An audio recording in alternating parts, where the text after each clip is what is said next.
The following has been brought to you by SJP World Media.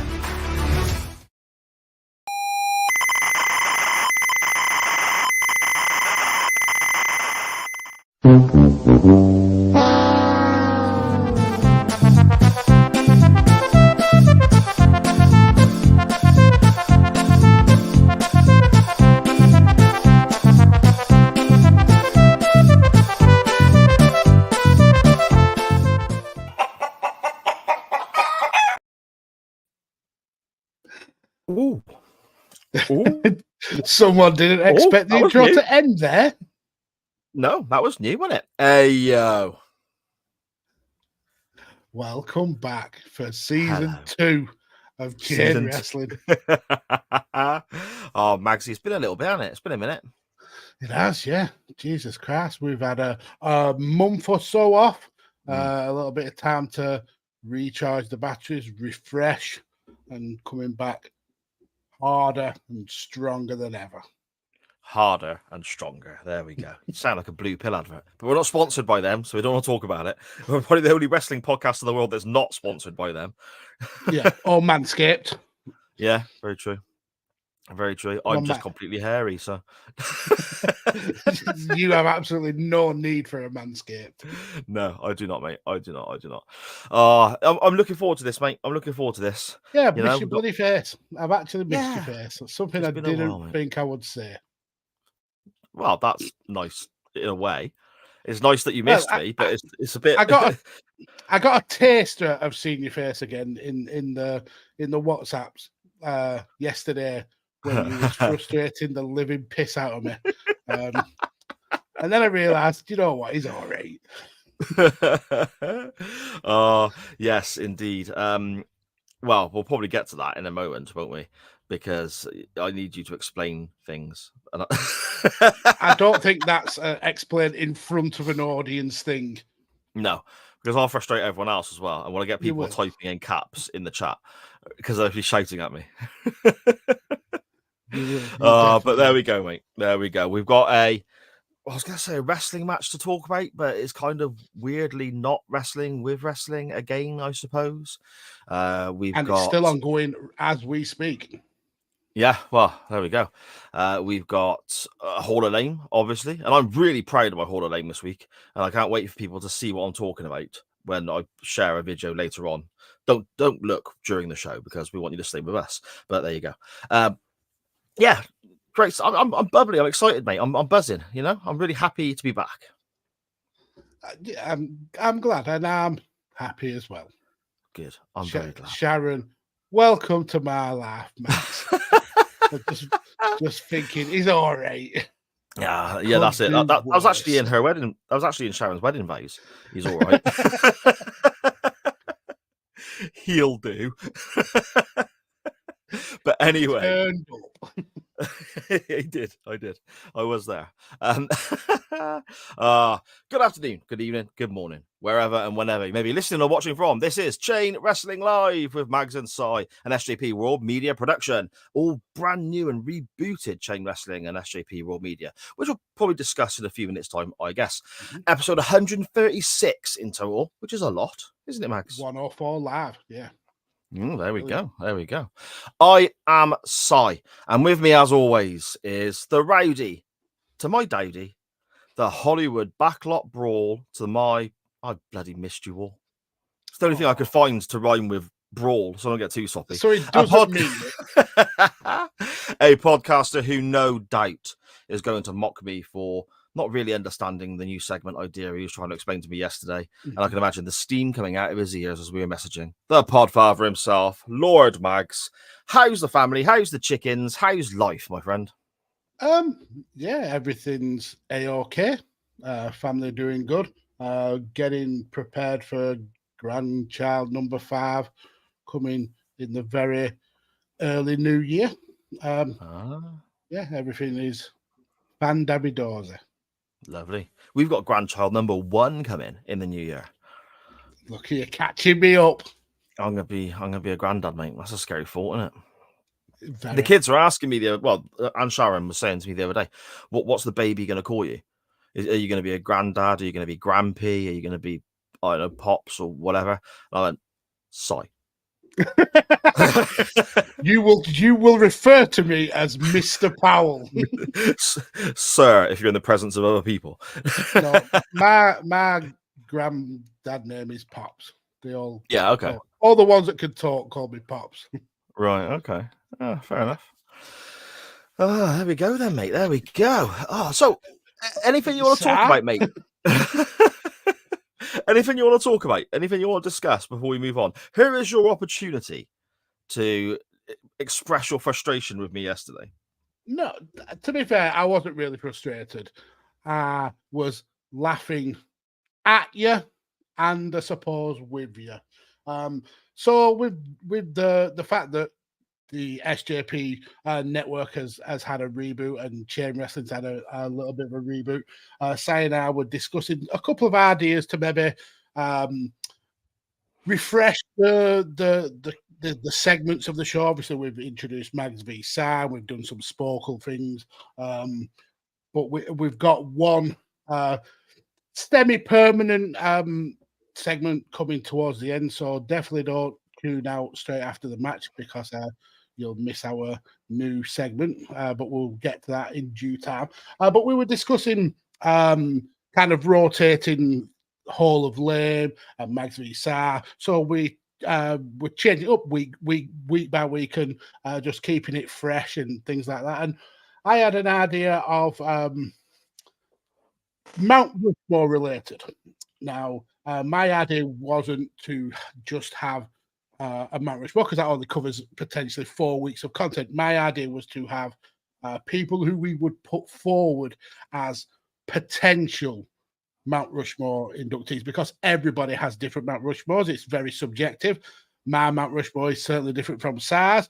So that means, but as a fan base, we've probably got an infinite amount of Mount Rushmores or combinations of Mount Rushmores. So we could potentially put forward many options. And the idea was that I'd put forward an option and Sal put forward an option, and we'd have a little bit of a debate about them. And the opposite person, the person who was not putting forward that particular option, would have the chance to say no. So, as an example, Sa would put forward Barry Windham. I knew you were going to go with Barry. Tell all his attributes and all his accomplishments and really deep dive into why Barry Windham would be a worthy potential Mount Rushmore candidate. And then I'd say no because he's shit and is the 33rd best wrestler. But Sa understood that part of it, the kind of saying yes and no to picks. But he just couldn't wrap his head around the fact that we would be going past the number 4. He's like, so we would come up with a 4. And I was like, no, sir. We will put forward potential so that this guy could be on someone's Mount Rushmore. And he said, I understand. So you're going to come up with a 4 and then I come up with a 4. And I'm like, no, we will discuss this face to face. You fucking idiot. And we've been back less than 9 minutes and you've called me an idiot already. Yeah. But that actually did spark another idea where we could expand on the Mount Rushmores. And I said I'd explain to you face to face. So I might as well. You mentioned about, we could have comedy wrestlers or we could have tag teams. And I was like, no, you fucking clown. We are going for wrestlers who deserve to be on a Mount Rushmore.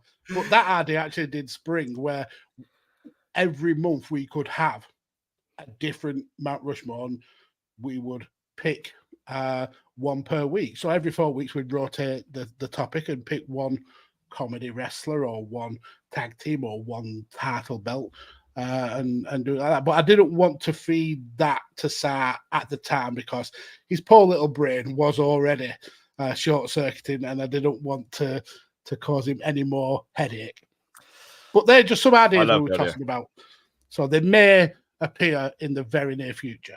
And of course, a big part of our show is the interaction with the CWF, isn't it? The listeners on the podcast and the people who join us live, which we will get to in a moment because the chat is filling up already, as we can see. but we could get their feedback and suggestions as well online in the chat or whatever, and that could be quite interesting. So yeah, I love the idea, but explain it to me again later because I'm going to forget. We will be sticking to the same old format. Yes, Hall of Lame. Never bringing any new ideas to the table. No, hey, it's suited us 134 episodes so far, so we're doing all right, mate. Why change a winning thing? There we go. Who has joined us in the chat as we begin our, I suppose, like you said, our season 2, I guess. We have 2-year seasons, you see. We like EastEnders. We're committed. It's a permanent season, yeah. Before I start going into chat, first of all, I want to thank everybody for coming back and watching us live.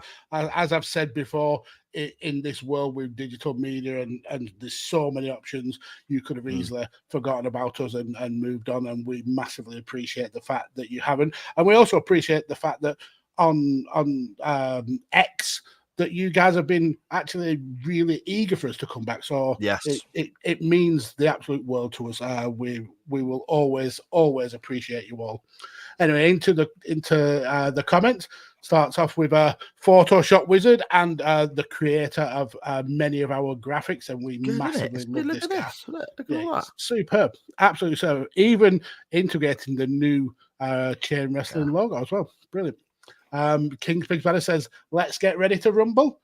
Connor from Connor Knows Soccer. Hello, sir. How are you? He says, hi, Simon Mags. Great to see your handsome face. This guy, you need your glasses checked because we are two of the ugliest wrestling fans in the history of the world. Whoa. Saying that we're ugly fellas, I can take. Saying we're two of the worst looking wrestling fans. I've been to wrestling shows, my friend. Yeah, I'm at least mid-table in that scenario. Yeah. And that's why we're wrestling fans. We don't actually like wrestling. We just like to look better than the people we surround ourselves with. That's it. Dan Griffin in the chat. Hello, sir. How are you? And he says, and here we go. The first lady of the SJP Media Network, Sharon. It's Monday night. You know what that means. And I will say to Sharon, good luck at the Christmas quiz because you are going to need it with your partner.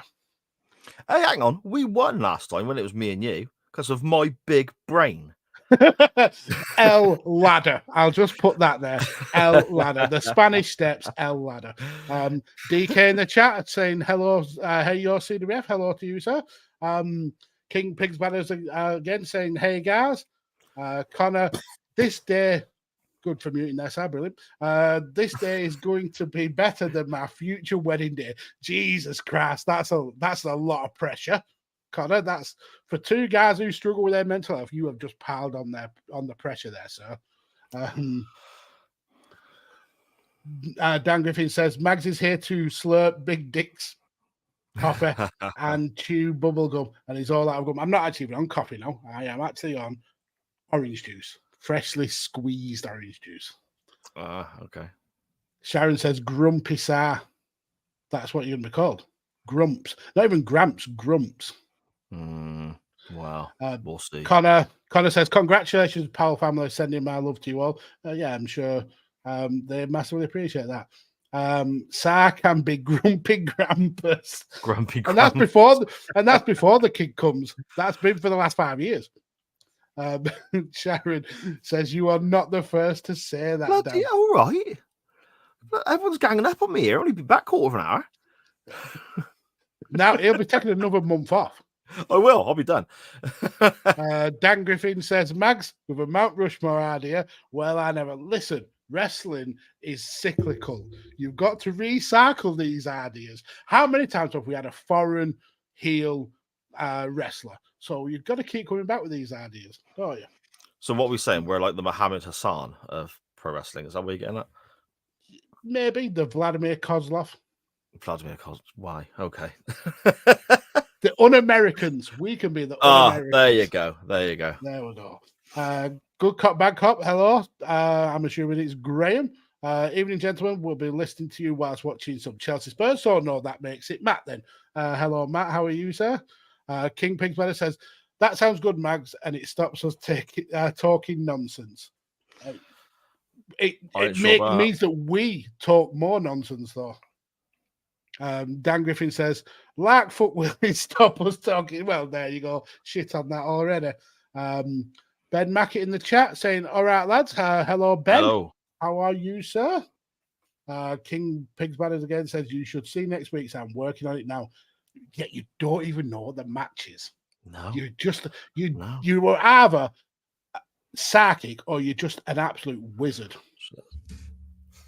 So I just saying that then, I just thought, shit, have I actually got a link for this week? And I'll just check my notes. I have. It's written down up there. It's okay. Jesus Christ. Sharon said, so looking forward to that. The quiz. What? The quiz, yeah. Yeah. I've got a new partner as well, someone who I've never spoken to before. That'll be. They split us up, Magsy, didn't they? They split us up. They did. I mean, I did ask to be split from you, to be fair. Why? But what's that all about?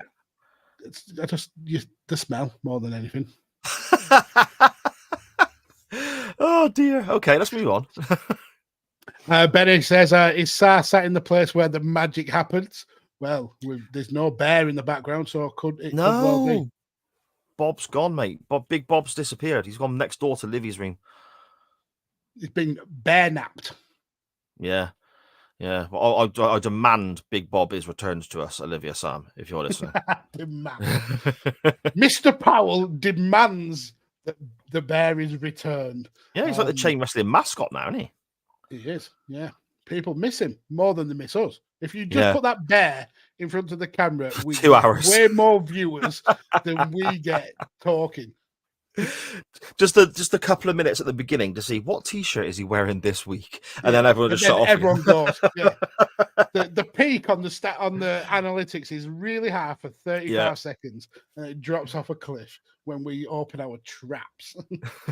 King's Pig Bladder says next week's graphic is going to be different, and Dan says King's Pig Bladder is just ready for the inevitable 50-50. Dan also says, fucking traitor is Big Bob, is a Judas. Oh. And then Sharon said, you just middle names Liv. I did. Middle name Liv. I said Olivia Sam Powell. That's a full name this time. Oh, wow. That's like you're in trouble. That's literally like you're in trouble. So, that's the chat all caught up. And again, thank you all for being here. We absolutely love you all. Thanks for sticking with us. Indeed. Hugely grateful for everyone coming back with us here. It's brilliant to see, isn't it? It's brilliant to see. Whilst we have everyone, before we dive on into Hall of Lane, which I'm assuming we're going to jump to next, Mr. Mags. Jump in the gun there, sir. We'll see. Okay. What have I done now? You're going to pimple dick me again, are you? No. You've missed out chicken news. Of course. I did ask earlier on, how's the chickens? And I thought that might be a little and I didn't answer on purpose because I don't want to ruin the flow of the show. Fair enough, mate. Fair enough. Just leave that up to me. That's your job.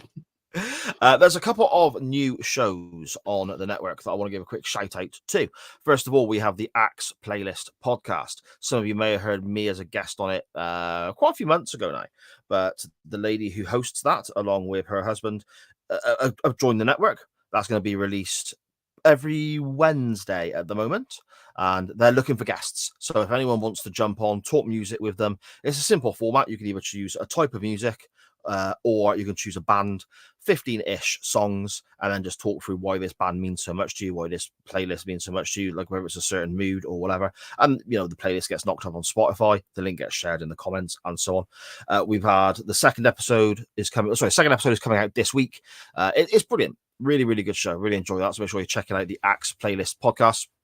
Benny Mac has Paranormal Junkie UK on the network as well, on YouTube, on the SJP World Media YouTube as well. So make sure you're checking that out. And of course, we've got loads of the usuals as well. Tyler's Takedowns every Friday. Jump in all over the place with regards to professional wrestling, whether that's modern day or the territories or old ECW or anything like that at all. Tyler covers these shows relatively quickly, solo as well, majority of the time, but he is looking for guests as well. And just give him a shout. Tell him I would like to cover this pay-per-view, and you can sit down and discuss it with Tyler. And I always find his shows really, really interesting.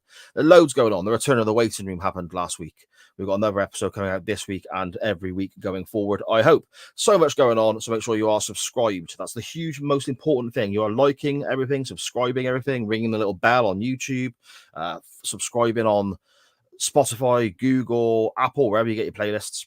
And leave us a big fat 5-star review as well, because I know you enjoy it because we're fucking brilliant. So there we go. And the great thing about this network is there's something for absolutely everyone. Yes, I think so. Yeah. Whether you're into music, wrestling, football, entertainment, there's so many topics that's covered. So yeah, there's absolutely no reason to not be subscribed. This is coming up in a couple of weeks. We've got the 60th anniversary of Doctor Who. The Doctor Who pod has just started its 5th season with some crazy way of us picking the episodes that we're going to be watching this time round. Dan Griffin, huge shout out to him. He organised all of that because it was incredibly complicated. As you imagine, Magsy, it made my little head spin. So much going on. It made your head spin when he said, "Are we recording a podcast today?" Yeah, that's it. And I was like, what, eh?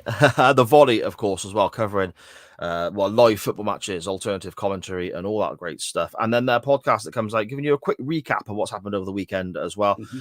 You know the crack with these YouTube sites. You either get people ranty and shouty and they're bloody annoying and they're incredibly biased, or you get the ones that are endorsed by the club and they can't say what they're really thinking because they're endorsed by the club. So fuck all them off. Come and listen to the volley because they're much better. There we go. Absolutely. And with that, Chicken News with Mags, only on Chain Wrestling.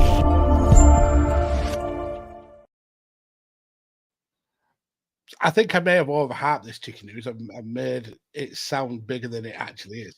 So over the last few weeks, we've had some horrific weather here in the UK. We've had Storm Kieran. And then we've also, is it Storm Eleanor or something like that on the way? Are you struggling with your vape there, sir? I've literally just opened it, mate, and it stopped working. Well, maybe that's a sign. Maybe that's a sign. Sorry, I got this one.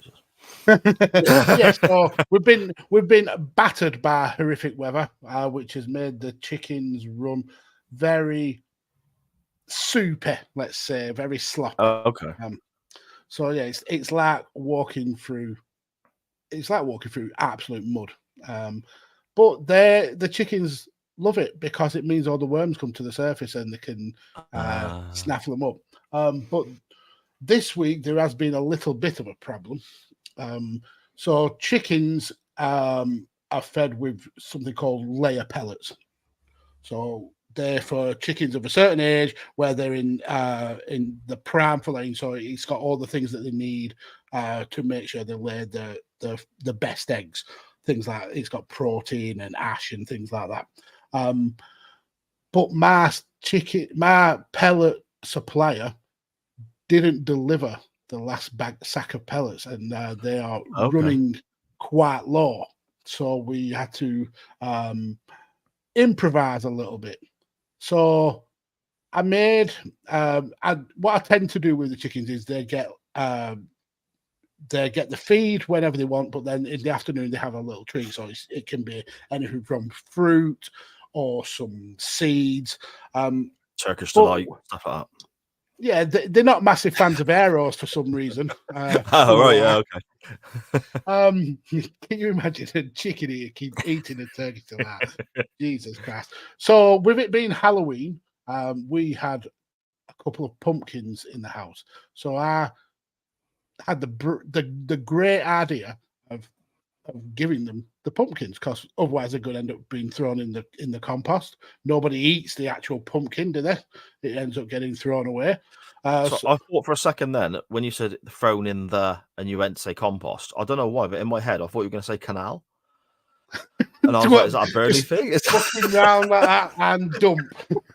No, I just thought it was that you do it up north. Everyone just throws their just lob everything in the canal. Yeah, yeah. Every 31st of October, the canal waters run orange. No, they would have gone in the compost, so I chopped them up, boiled them because obviously they're hard. And I made a pumpkin kind of porridge for the chickens. Okay. I mean, chickens will eat absolutely anything. They have very varied appetites. So I took this pumpkin mash, porridge, whatever, and put it into, like, they have a feeding trough for some of the food, and the chickens started basically ripping this porridge to shreds. Absolutely loving it, but it was still warm. You could see the steam coming off it. So they would dip their little heads in the porridge, and because it burned, they'd flick it about that with their head and the neck. And I ended up being covered in pumpkin porridge because of the chickens. So yeah, that's this week's chicken news. I got a pumpkin porridge bath. Yeah. Orange crap. The same as when you go swimming in the canal. So I took all their eggs and ate the babies. Oh, for fuck. See, I love eggs, and I know how it works, obviously. But I don't like thinking about that, Magsy. Well, it is what it is, so. Okay. Shall we jump and throw some crap away? Not pumpkins in the canal, but some shit into the Hall of Lame. We shall. Let's. The Hall of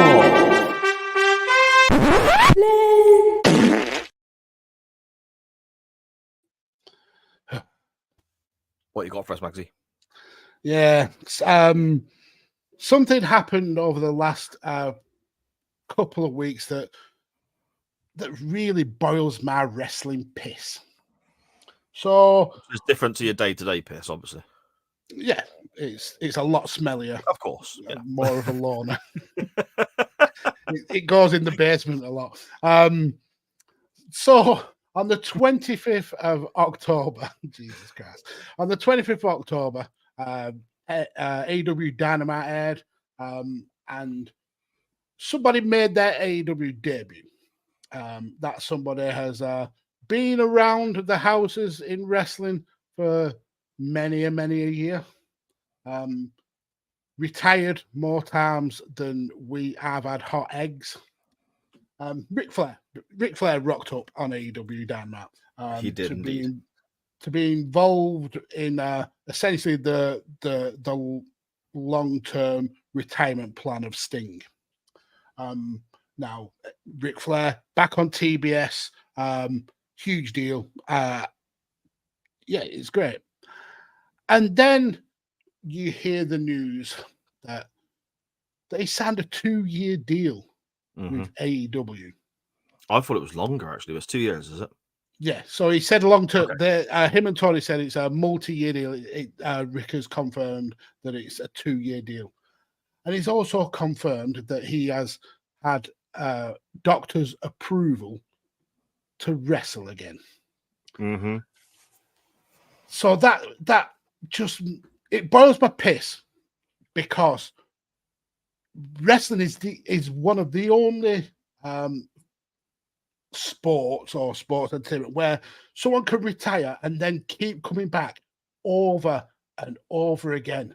And the fact that Ric Flair is 70 years old and he's potentially coming back to wrestle for a major company again, the guy is going to die in the ring. It's as simple and clear as that. For people who watched Ric Flair's last match, the pay-per-view that everyone was forking out for, he legitimately fell unconscious twice during that match, and it was a fucking tag team match. He was barely involved in it.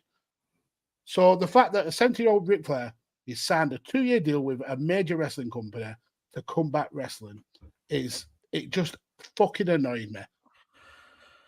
And the fact that he's also a sexual predator, when Tony Khan made digs at Vince McMahon very recently, the hypocrisy just absolutely pissed me off. So my entry in this week's Hall of Lame is Ric Flair signing for AEW on a long-term deal.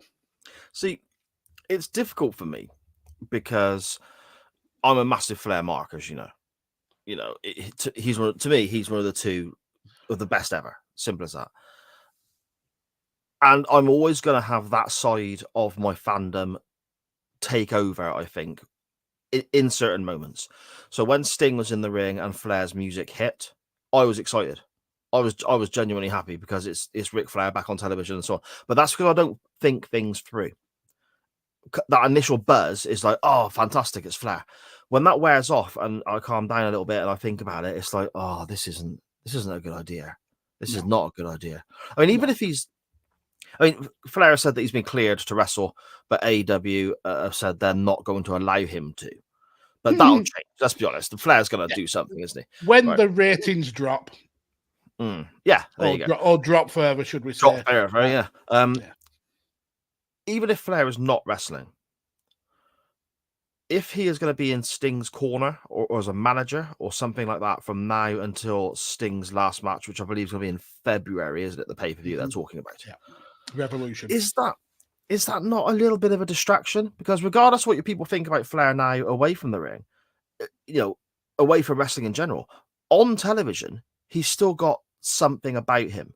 He's still loud and brash and all this sort of stuff. Is it not going to take a little bit of the attention away from the guy we should be giving the attention to in Sting? Are you saying that Ric Flair is hogging lamb? Well, maybe. Nay, Simon. Nay. I read an interesting comment on Twitter the other day saying that maybe this is a long-term plan by Tony Khan to be able to get Charlotte Flair signed. And I was like, okay. There you go. Take her away. Maybe. And he's also got a fucking energy drink. How that baffles me. That energy drinks are for young, hip people who want to game for 24 hours straight. Not for geriatric people who can't remember their own name and drool and sit there in their own piss. Who wants new energy drink? Well, apparently it's going to be the official AEW energy drink, isn't it? It's going to taste of Werther's Originals, isn't it? Werther's Originals and cigars. Yeah. And shame. Lots and lots of shame. Shame and desperation. Oh, dear. Maxie, I'm really happy in my Hall of Lane this week. And I think I did put it in a message to you the other day, saying I struggle sometimes with Hall of Lane. I find that mine are either I'm really happy with them or I think, well, this sucks, but I struggle to think of Mostly something. The second one. Mostly the second one, yes. It's usually 2 sentences. Maybe. But I've got one here that I'm going to share a link on the Chain Wrestling Twitter account and the Facebook and all that stuff when we go off air in a little while, so people can check out what I'm talking about, because I imagine there's quite a few people who haven't seen this before. But I stumbled across this whilst looking for something particularly awful to talk about for the Hall of Lane this week. We're going to dive back to the mid-80s and we're going to go... Well, don't go, oh, Jesus. You constantly criticize the territory fact that days. you found something from those days that you dislike. Yeah. Oh, I hate this. I hate this. We're going to go back to the AWA. Vern Gagne's territory that died out for various different reasons. Vincent Mario, a big one, of course. A big issue that Vern Gagne also had was that he was constantly trying to push his son, Greg. Yeah. He wanted Greg to be the next big thing. He's going to be the next big star. The issue with Greg Gagne was he was mediocre in the ring at best. Dan Griffin in the chat there saying, we're going to dive back to the mid-80s, or as Si calls it, last week. Well, yeah. I don't watch that modern day shit, mate. Sod that. The issue with Greg Gagne was he was mediocre in the ring at best. He didn't really have much about him whatsoever. He didn't look like a wrestler. This is an issue I've got with certain AEW stars as well, but at least they do stuff in the ring that I can't do, and they impress me that way. Greg Gagne, I look at and think, I could beat him up in his prime. And that's not a good way to be when you're a pro wrestler. He had no personality whatsoever. It was awful. Basically, everything that was great about his dad in his prime just wasn't there with Greg. So they tried to repackage him a few times. They put him in tag teams with Kurt Hennig and all this sort of stuff. And that was bad enough. And there's enough there just in that to chuck Greg Gagne into the Hall of Fame. But there's one specific repackaging I want to talk about that has now been nicknamed online Rambo Greg Gagne. In the mid-80s, Sergeant Slaughter doing the whole G.I. Joe thing, was working for the AWA in another attempt to get some stardust from somebody and sort of get a little bit of the rub, a bit of a sprinkle onto Greg. They thought, okay, well, we're going to send Greg Gagne to Sergeant Slaughter's Camp Slaughter, as it's referred. This that sounds video, like a horror movie place. It does. Camp Slaughter. It sounds terrible, doesn't it? This series of vignettes, this package, and so on, it's got to be seen to be believed, and I will be sharing it. But a few of the highlights are Greg Gagne wearing the whole headband thing that Rambo wore in some of the movies. The grey army issue kind of tank top t-shirt effort. For some reason, he's got another one around him, potentially trying to make his arms look bigger. It didn't work, but potentially that's what he was going for. And Sergeant Slaughter there as well, doing the whole drill sergeant kind of gimmick, shouting, yelling, screaming. I've made a couple of notes.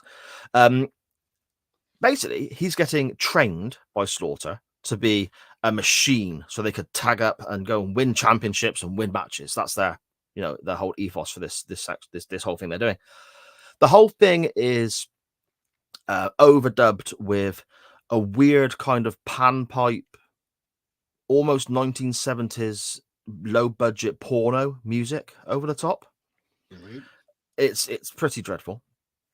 One of the first things that Sergeant Slaughter decides that a professional wrestler needs to be able to do is hold his breath underwater, because obviously everyone's fully aware that Lou Fez could hold his breath for like 25 minutes underwater. That's why he was so good. Now, Greg Gagne is then pictured in what I'm assuming is the lake by Vern Gagne's house, but it looks just like a big muddy puddle from the angle they're shooting it from. Oh, and that was my chicken coop. There you go. So Greg Gagne is in Magsy's chicken coop, and he climbs out and quite often, quite visibly slips over several times trying to get out of this lake. And these were pre-recorded vignettes, I'm assuming. Yes. So they had the opportunity to edit that out. Yep. And left it in. No, and it gets worse. Another thing apparently wrestlers need to be able to do is throw logs around. So rather than having, say, strongman vignettes or feats of incredible strength being displayed on screen, little weedy Greg Gagne is picking up twigs effectively and just lobbing them about while Sergeant Slaughter shouts at him going, "You hate me, don't you? But I'm making you better," in a really horrific, cheesy way. When he's thrown the logs around for a little while, he's got to move some stones. And I know what people may be thinking. He's picking up big, massive boulders and walking around, even if they're like polystyrene and painted to look like boulders, to make it look like he's super strong and the training's working. Oh no, he may as well be picking up handfuls of gravel and moving them about 3 yards away, while Slaughter's there nodding his big chin back and forth. And then they go for a little bit of a runabout through the woods and down this track. And Greg Gagne at one stage, as they're running next to each other, genuinely falls flat on his fucking face. He tries to style this out by going into press-ups. Slaughter figures out what's going on. Slaughter figures out what's going on, goes over and tries to encourage him with the press-ups mid-run. The issue is, after falling flat on his face, Gagne can't do more than 5 press-ups before he's fucked. And Slaughter carries on shouting at him to carry on. It's one of the worst things I've ever seen in my life. And at the end, they make the biggest mistake going, even worse than what we've already seen. They let the guy cut a promo. First of all, he says how it doesn't matter about the training, which is brilliant. That makes everything they've just done irrelevant. But he says it doesn't matter about the training. He's not forgotten about the drop kicks, which is, very important, of course. And he also then, when trying to say that Sergeant Slaughter has added a new dimension to his wrestling style, somehow manages to get the letters in the words jumbled up and explains that he's going into the ring now with a due dimension, which doesn't make any fucking sense whatsoever. But there we go. Greg Gagne being trained at Camp Slaughter. The video will be up on our socials when we go off air later on. Take 4 minutes of your life to check this out and just laugh at Greg because it's fucking worth it. Yeah, I'm definitely going to check that out. I mean, his dad was trying to push him as the next big thing. And you would assume that this is the best of the video that they could put out. Yeah, it's not a good look, mate. People in wrestling pushing their their kids interested in as well. That's another thing that absolutely annoys me. I mean, look at Ric Flair and his son David. David was horrific in the ring. Yeah. And the fucker ended up being part of the Wolf Pack. He was part of the NWO Wolf Pack, you know. Ridiculous. Yeah. They should be banned. You should have to skip a generation. What about before you can be a wrestler. Remember Richie Steamboat? Yeah, he was in NXT, weren't he, as well? Yeah. Yeah. Oh, so bad. So bad. Yeah. But there you go. Those are your inductions into this week's Chain Wrestling Live Hall of Lame. We have Ric Flair's return for AEW. Oh, dear me. And we have Greg Gagne, just being Greg Gagne. Oh, dearie me. Magsy, in the chat, what have we got before we jump across to something different, my friend? Oh, we've got plenty. Benny Mac has come with a good idea. Said we should call Chicken News. Should be called Cock Boom. I think that's a great idea. Dan Griffin thinks that the Mount Rushmore idea is a very simple idea. So there's something wrong with your brain, sir, I assume. Well, we know this already. Good Cop, Bad Cop says Par Club. Yeah, That's exactly. That's the halftime pie club on the volley. Go and join. And Dan says he's so happy he managed to turn a podcast about athletic endeavor into fat bastard. There's something great as well, like the little twinkle in Dan's eye when halftime comes around and they play their halftime pie club jingle and video and so on. And then Dan sits there with a little pastry full of gravy and meat. He just looks so happy. He doesn't talk for 15 whole minutes. Just staring lovingly into his Frey Bentos. Oh dear me. Dan also says pumpkin spice mags. Yeah, exactly. I was literally covered in it. The chickens have a fast little shake of their heads, and pumpkin was going absolutely everywhere. He also said, "What's Dickie Willicopter doing in the Dynamite Zone?" Exactly. It's just bad that Ric Flair has signed a deal where he could potentially wrestle. I mean, if it was in AEW, I get it to be like you said, a manager, or to just be even an on-screen authority figure, something of that ilk. But to be potentially wrestling is, it's bad. Bad Ric Flair, naughty. Dan says 2 years is long term when you're Ric Flair said. Yes, he's 70 years old. That's ridiculous. He's older than that. He's 74, isn't he? Is he 74? Jesus Christ. Because he got it wrong this week. He said in his in an interview or a press conference or some statement, however, it's amazing that I, Ric Flair, at 76 years of age, can be involved in a wrestling company like AEW. And I'm sat there thinking, are you sure? And I looked it up, and he said Ric Flair at 76. Ric Flair's 74. So he got his own age wrong. So the mental capacity is clearly lacking there. Mm-hmm. Too many backdrops for that guy. Matt from Five Nerds Go says, never wanted a man to die in the ring more. More than more. So there's other options that he has just beaten out. Yeah, I mean, Velveteen Dream, he can die in a ring. Yeah, that's true. A house fire, things like that. King Pig Banner says the Ric Flair's last match was dire. Yeah, it was shockingly bad. Shockingly. That would be embarrassing for that to be the last match that you are known for. Benny Mac says he thinks that Ric Flair is a legend, but he agrees that he may die in the ring. Yeah, I mean, but sometimes you've got to know when to say enough is enough. But he has said, hasn't he? He stated as well that he wants to die in the ring. Probably because it's a big old insurance claim on the company, and because he's always skint in it. Yeah. The amount of alimony that guy pays to his dozens and dozens of wives. He's like, like 97 ex-wives, and Yeah, exactly. Sharon says that match was horrific. The Ric Flair last match. King Pig Banner says he wants a promo battle with MJF, and Ric Flair in his day. Was brilliant on the microphone. Yes. Ric Flair in TNA, you could see that he was starting to lose it a little bit. Ric Flair now is a gibbering mess on a microphone. So MJF would eat him up for breakfast. Absolutely eat him up for breakfast. And the things that MJF will be able to say about Ric Flair, I mean, the guy doesn't hold back. No. So I don't think that's a good move for Ric Flair. It'll just make him look even more of a cunt than he is.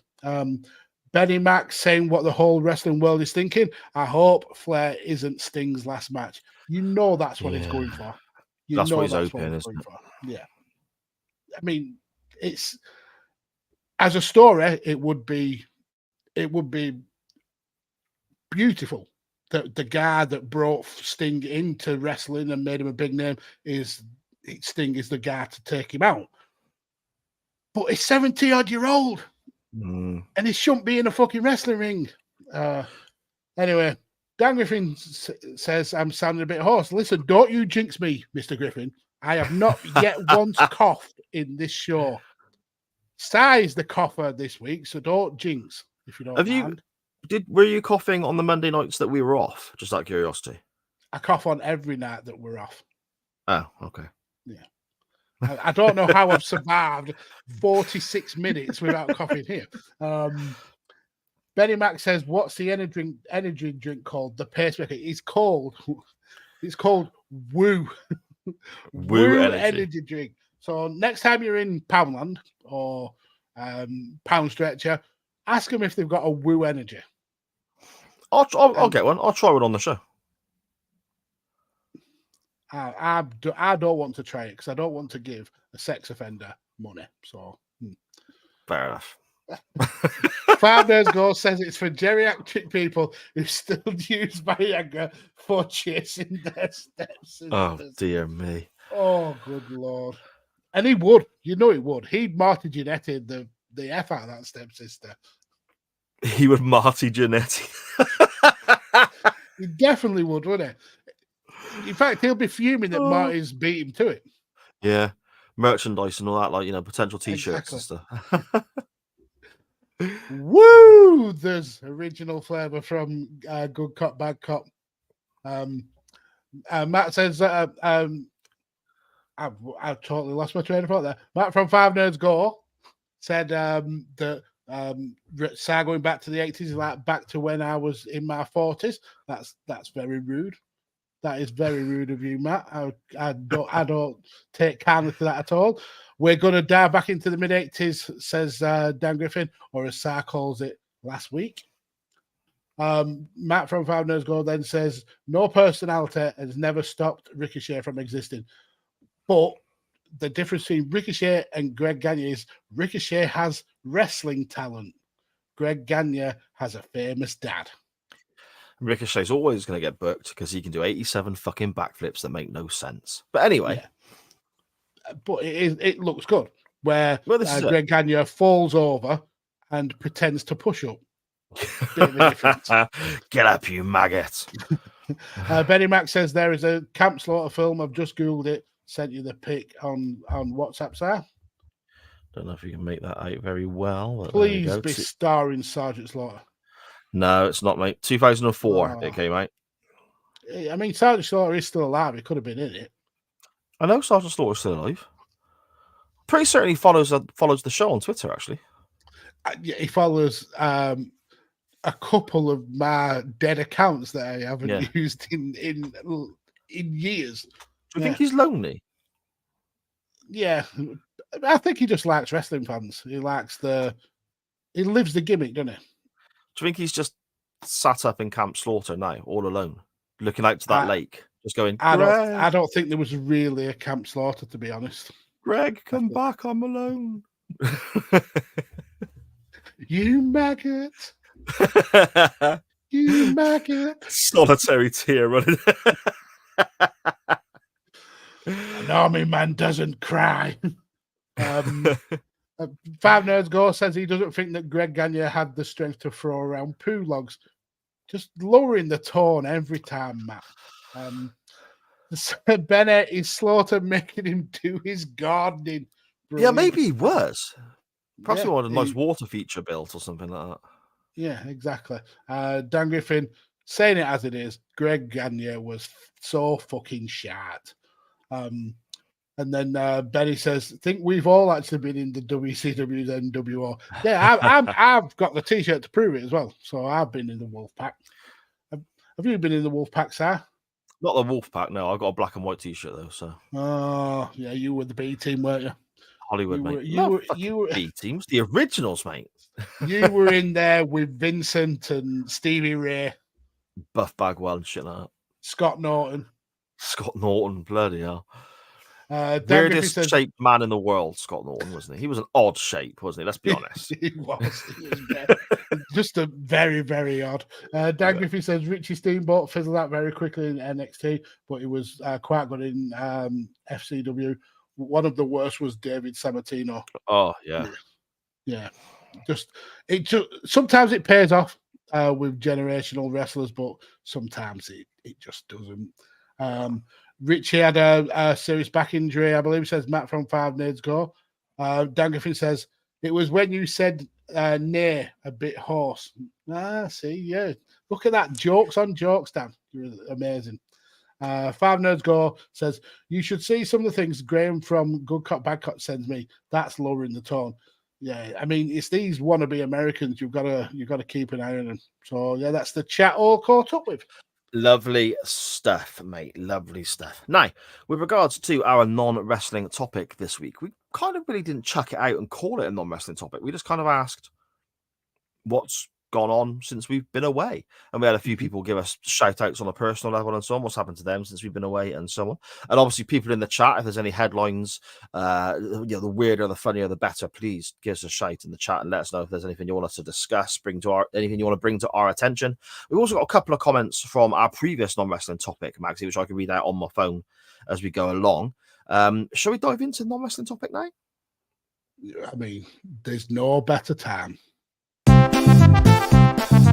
NWT time. Oh, no wrestling talk here.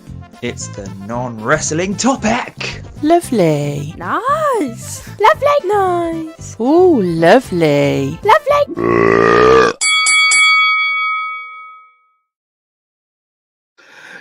Can you imagine if I'd have said no then? You just bigged up the whole segment out of that. Nah, it's right. Nah, let's do something else. Yes, so something that's been going on whilst we have been away. And this was kind of inspired, first of all, by us obviously being away, but secondly, because of a headline I read on Gloucestershire Live on Facebook. Now, let me just find it because I need to read it word for word. I remember this. To make sense. Okay, this is an image here of a man by the name of Joshua Hunt. I just want to say, even though this is Gloucestershire Live, it's from Somerset. So that goes to show how well done Gloucestershire Live does. There's that much going on in Gloucestershire that they have to get the news from surrounding counties. Well, Gloucestershire Live, it does two things. It reports on stuff that's not really important whatsoever. That's local news. Or it reports on national stories, and then everybody jumps in the comments and goes, that's not a Gloucester story. And that happens at least 3 times a day. It's quite repetitive. But and spelling mistakes as well. We have that with the Lancashire Evening Telegraph. And what usually happens is they'll turn the comments off for certain stories because they'll get exactly the same kind of comments. What's this got to do with Lancashire? Yeah. Exactly. Right.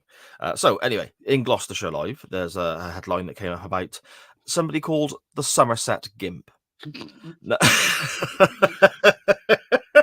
I already knew, but it's still hilarious. I don't know if you can make it out again on my phone via my camera, but there is the lovely Joshua Hunt there and his mugshot or whatever, his police photo or whatever it may well be called. There we are. And Joshua, well, I'll read the headline that comes from Gloucestershire Live. A man exposed as being the Somerset Gimp, as though this is a thing that we all know about. He has been exposed. It's like, it's like finding Jack the fucking Ripper, isn't it? A man who has been exposed as being the Somerset Gimp. Yeah. I'm someone from your past, Ric Flair. It's me, Joshua Hunt. Has been banned from dressing in an all-black gimp suit in public at night.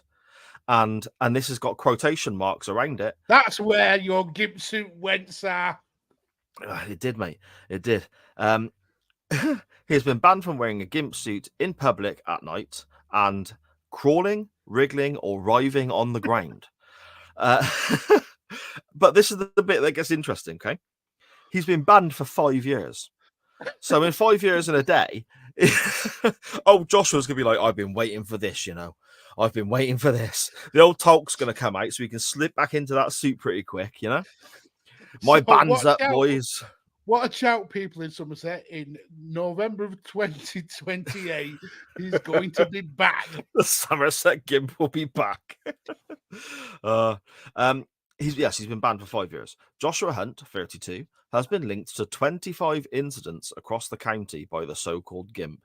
So he's been linked to these 25. They can't prove that all 25 were him, but I think it's safe to say. Yeah, the fact that it's a gimp suit, it's going to do well to hide his identity. But how many gimp suits are there in Somerset? Well, this is going to be my next point, okay? If Joshua is switched on here and he has a look at what he's been sentenced and banned from doing for 5 years, first of all, like we said, in 5 years' time, he can don the black again and away he goes. You know, all's good in Somerset. Drink the cider, lever up, and away you go, innit, you know? Mm-hmm. But in the middle of those 5 years, during in the duration of his ban, he's been banned from wearing an all black gimp suit in public at night and crawling and wriggling and writhing on the ground. So if he wears a blue one and stays stood up, is he all right? A white one? A white one, yeah. There you go. It makes no sense, does it? I mean, maybe being specific to the colour has given him an out. Maybe they want him to be the Somerset Gimp just to frighten away the kiddies, I suppose. It's weird. It's Somerset's like Bristol way, isn't it? Yeah, it's the old middle of the country Blackthorn area. Okay. So I wonder if Andy knows him. It is Andy. He did have a look of Andy. He did look a bit like Andy, didn't he? Andy maybe is his gimmick name. Yeah, we don't know. We've never seen any proof that Andy from Bang Bang Podcast is called Andy, other than the fact that Andy calls himself Andy. Yeah, and we've seen no proof that he doesn't wear a gimp suit. No, this is true. If anything, it'd be easier to prove that he does. Gimpy Andy. Yeah, Andy. Anyway, stuff that has gone on whilst we have been away, not including the Somerset Gimp. Dan Griffin starts us off at Dan Griffin 21 on Twitter, and he says, as promotion for the next season of Stranger Things, they're touring a Scoops Ahoy ice cream van around the UK, and they're coming to York. Can't go wrong with ice cream in November, apparently. Now, I've never seen Stranger Things. Never seen it at all. So I'm assuming this is a product in the show. And looking at the dates, I mean, why would you want ice cream in the middle of November when it's absolutely freezing cold? Why would you go to? Comes to dear mind. And do people buy ice cream in that? I just get pissed off because I hear the music and I'm like, mate, you're having a laugh, ain't you? And then you say to the kids, they play the music when they've run out of ice cream. That's right. They've only got the flavoured. You can't have any. Yeah. But of all the places to go, Cardiff makes sense. London makes sense. Bath, is that a hot spot for watchers of Stranger Things? I don't know, mate. I don't know. I mean, I'm assuming they still have the same rights to a television in Bath. I'm not. It's not like it's just a weird thing to tour, isn't it, for a Netflix show? But if it keeps Mr. Griffin happy with his Scoops Ahoy ice cream, but then I suppose if you've seen Stranger Things, it probably means. Explain to us in the chat, Dan. Let us know. Is it just part of the show? Is it a big deal of the show? I don't know. I mean, when I took Charlie to this Comic-Con kind of effort in Gloucester, there were Stranger Things sets there. And there's obviously the famous scene that, again, I've never seen the show, but I'm familiar with the scene. A young lad plays Master of Puppets on this certain red guitar. It's quite a big scene in one of the later seasons. and there was a setup there for you to wear his jacket and hold the guitar and have your picture took in front of a backdrop. And so I can understand there is an appeal to that sort of thing. But the ice cream truck itself, I'm not familiar with. So okay, it looks like it's an actual ice cream parlor. So is that a truck? I don't know. Is it a pop-up shop? Yeah. Oh, so Dan said ice cream Dan van. says the van, yeah, but it does say ice cream parlor. Ice cream so I'm wondering if parlour. it'll be like a one of those like. Dan. Yeah, Dan, you've ruined it for people who will never watch Stranger Things. They're on this is like season 5, so it's a couple of seasons ago. I'll forget by the time I get to that anyway, won't I? Yeah. But we now know why they're going to Bath, because according to Matt from 5 Nerds Go, Bath is good for dogging. Oh, okay. The more you know. Make a little note of that. Connor at Connor Knows Footy on Twitter. He says, whilst we were away, he got invited to an open tryouts for a local semi-pro club. Semi-pro, okay. To play goalkeeper for next season, which starts in the spring and lasts until August. His path to the Premier League begins, he says. So, Connor, if you're still in the chat, mate, let us know. What semi-pro in this country, you're looking at sort of football league, and then the one below that, and everything below that in the pyramid is semi-pro. And they go from making enough money to basically roughly survive on a few years ago to 50 quid a game or whatever. What's the kind of level or the standard in America for semi-pro? Is there a crowd there? How big is the crowd and so on? Let us know in the chat, mate. That's fantastic, though, isn't it? Yeah, absolutely great news, Connor. Well done, mate. Well done. Yeah, good stuff. Steve-O at Total Steve-O on Twitter. Now, there's a few from Steve-O. The last one I'll come to at the end, Magsy, because I've saved them in the wrong order. So, just so you're aware. Not like you to be unprofessional. Steve-O says, firstly, great to have you back. Oh, thank you, Steve-O. Hugely appreciated. What have you missed? Burnley being one of the worst teams in Premier League history. Is that accurate, Mags? Yeah, it's just been a really hard step up for Burnley coming from the Championship.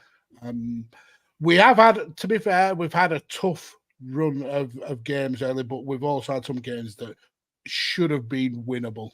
There's still plenty of time in this season, but it's not the best of starts. And sometimes having a young squad it's not you need a little bit of experience in there, and Burnley is definitely lacking with that. But as long as they keep their heads up, I'm sure the results will come good, because we've had some positive moments in matches, just not good results. Okay. See, when you say worst Premier League team of all time, my mind goes to that Sunderland side that went down and would dross, and that Derby County team as well. That 1 year was awful. Is it 11 points they got all season? Yeah. So they can't be as bad as those. No. I mean, we're not even rock bottom yet. We have been rock bottom, but I think we're currently 19th. But yeah, I mean, it probably not. Right, unless we do some damage in January with some signings. But the lads will give it a bloody good go. And as long as everyone has fun, that's all that matters. Steve-O continues. The Beatles released a new song, which was a song created by John Lennon as a demo, but never released. It's actually all right, and the video is very good. The story behind it is pretty interesting as well.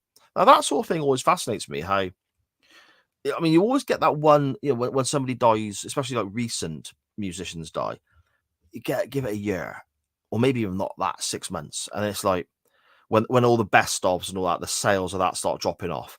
Oh shit, look at this, we found a new album that this dead person's made, and they'll churn it out, and do you know what I mean? But this is the Beatles, and it's a song that John Lennon was involved in. Obviously Lennon died 40 odd years ago, whenever it was, back in the early 80s, wasn't it? Mm-hmm. So I find this absolutely fascinating. Have you heard the song, Maxie? I've not, but I'm going to listen to it probably after this we finish recording. The Stones as well. The Rolling Stones have released a new album, and that's gone into #1 on the album charts, hasn't it? Really? Yeah. I mean, Yeah. I've not been keeping up with music that much recently, and the Stones were never my bag anyway. But it's cool to see them back at the top of the tree. Yeah, definitely. I always preferred the Stones to the Beatles, to be fair. You're wrong there, but never mind. Okay, cool. Thanks. Yeah, I For think the Stones' last #1 album, like Bridges to Babylon or something like that, I'm not sure. 15 years ago. Yeah, it's like 15, 16 years ago. Yeah. Yeah. So, at Pigs Bladders, the Photoshop king himself, he says, "Welcome back, gents. You have been missed. Thank you so much. It's really nice to hear that. Thank you. It really, really means the world to us. Yes. No hyperbole at all. It absolutely means the world to us that you've all missed us. Yeah, definitely. He says, I'll give you an update on me. I've had a dodgy ankle for over 2 years. It's taken all that time to get a bloody x-ray, and I get the results on Wednesday. First time in a long time, I feel like there's light at the end of the tunnel. Well, that's good news, mate. You know, frustrating 2 years, but at least you're coming to the end of it, hopefully. And that's the underfunding of the NHS by the Conservative government. Let's move on before you get on. I mean, don't get wrong. I agree with you, but I don't want to go down that road of ranting about that again. It's our first show back. Let's try and avoid it. Tory bastards. Pigs Matters continues. Next, I've just found out I've got cataracts. Okay. So that's not as positive. Whoop whoop, he says. Surgery at the end of the month. Then I can be a pirate for the next 2 weeks, and you can all call me the one-eyed Photoshop wizard. Not asking for sympathy. I'm actually looking forward with one eyeball to it all. So the fact that he creates such amazing artwork for us with cataracts, and we couldn't do that with 20/20 vision, that's amazing. Not that you've got cataracts. That's not amazing. That's pretty bad. But the fact that you can work through those cataracts and still produce the artwork that you do, that's outstanding. I saw the Lord of the Podcast, I think it was, picture that he did, because obviously I don't go on social media a lot, where it's essentially the whole group of us as Lord of the Rings characters, and everyone's looks really good. Yeah, it's fantastic. Then you get to Bilbo Baggins, and Bilbo Baggins looks like he's wearing my face as a mask. So I think I was literally in the middle of his cataract when he was doing that. Yeah. But everyone else, you look amazing. Thank you. Look, not now on the picture. Cheers. I look like a melted candle. Just to be clear, with regards to the backgrounds for the show, we're back weekly and so on. You're having this operation on your eye, and you say you have to wear a patch. Are we only going to get half a screen now? Is that what's going to happen? That would. I just want to be prepared for when we go live. Yeah, but which half would it be? It'd definitely be down. Well, it wouldn't be. What are you doing like that? Which half? For those on the audio version who won't have seen that, Maxie just said, "Which way round would it be? Which half would it be?" And then drew a line across the screen in the middle from side to side. What do you think he's doing? That was an error. That was an error behind me. It would be 1 hour. And also, show us your eye patch when you've had it done. Yeah. I hope you get something on there, like a pattern or something, like a design. No, just do like Brian Danielson did for Kazuchi Okada, where he just had basically a plaster over the top of it and threatened him for a Wrestle Kingdom match. Yeah, okay. King Pig's Banner comes with a little bit of information. My head just refused to work. That's the story of my life. Fucking hell. And it means you'll end up being cut off, which is good for everyone, really. And then Maggle No Legs going all in on the disability. I have legs. I genuinely have legs. Concluding this part of the non-wrestling topic, Steve-O says, just thought of one. Us at Elite FPL Simulcasting with at the Matstat UK for the volley for the Manchester derby was great fun. Matt and Jace clearly got on well. Yeah, that was brilliant stuff, Maxie. They covered the game with the volley and Elite FPL together. It was really good stuff. Yeah, that's amazing. Steve-O did a video a couple of days ago talking about collabing in the FPL community and how there's a lot of tension and competition and things like that. Okay. So definitely check out Steve-O's channel, Total Steve-O, and the Elite FPL channel on YouTube. But yeah, so it's great news that he was talking about how this should be collabing, and that's how you basically both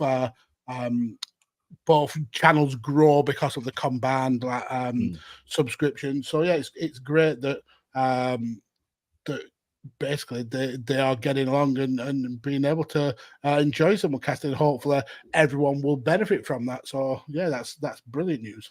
Yeah, great stuff, mate. Great stuff.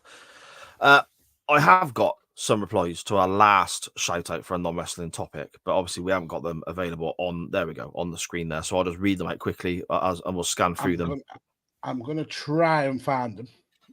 The date is the 30th of September is the response we've got from Connor that I'm starting with, my friend. Okay, just so you're aware. Okay.